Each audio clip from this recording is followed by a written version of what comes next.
The final race of the season for ZRL is here, and teams will be competing on the newest route on Zwift, Empire Elevation in New York City. The route is a total of 25.9 kilometers with 266 meters of elevation. This being a scratch race, it is all about where you finish. And given that the route ends on the New York KOM, expect a tough battle on this one. As always, we will have detailed route notes available for you. The link for that in our Discord is down below. For this week, given the finish, you are best to select a good all-rounder. The best bet is probably going to be the Specialized SL8, which leans a little bit more towards the climbing side of things. This is always assuming that your bike is fully upgraded. That paired with wheels that can keep up on the flats and expel on the climb, which has us leaning towards the NV 4.5 Pros. Starting in Prospect Park, we will make our way to the center sprint at 1.6 kilometers. The course will be relatively flat and slightly downhill. For this race being a scratch race, segment arches will serve as nothing more than a place in which power-ups will be received. When we pass through the arch at 1.8 kilometers, you will be awarded one of 3 power-ups, all with an equal chance of coming up. And that will be the Arrow, the Draft Van, or the Feather.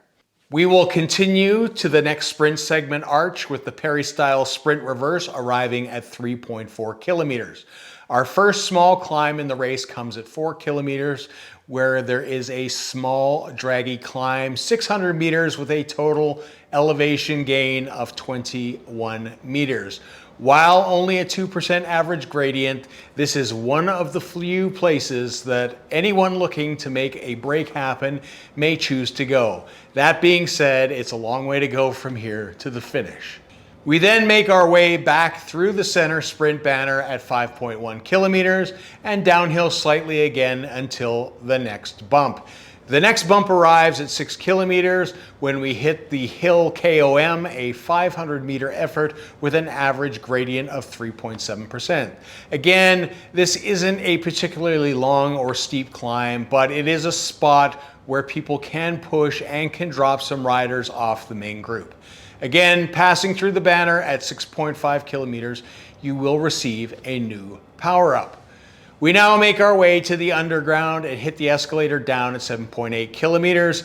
As we all know from last week's team time trial, the preceding section will be pan flat until we hit the escalator back up at 10 kilometers.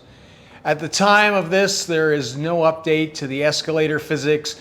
There is no patch expected that I'm aware of, and it's a flat 300-watt bump for all riders, meaning smaller riders will lose less speed up this 100-meter punch. Do what it takes to stick with the group. At 10.8 kilometers, it is time to climb as we hit the Manhattan Bridge. Again, with only a 1.5% average gradient, it isn't really steep, it's just a long drag where if someone drops some power, can often shed a few riders. Ultimately, the 1.1 kilometer effort to get to the Manhattan Sprint banner where the road will turn downwards. It's pretty much flat to the escalator down at 14.1 kilometers and then back up at 15.9. There is a small up on the glass roads at 17.6 kilometers, which is 300 meters in length. Again, this could be a spot where people try to make a break for it. At 21.2 kilometers, it is down another escalator and back up again at 22.7.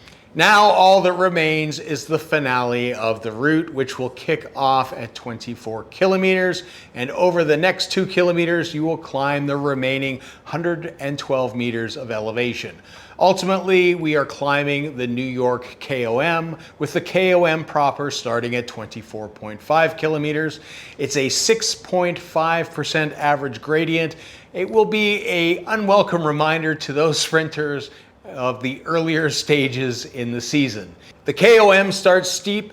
hitting 12% almost immediately. While there will be opportunities to draft, it is best to pace yourself because blowing up in the steeper portions of this climb will not be pretty.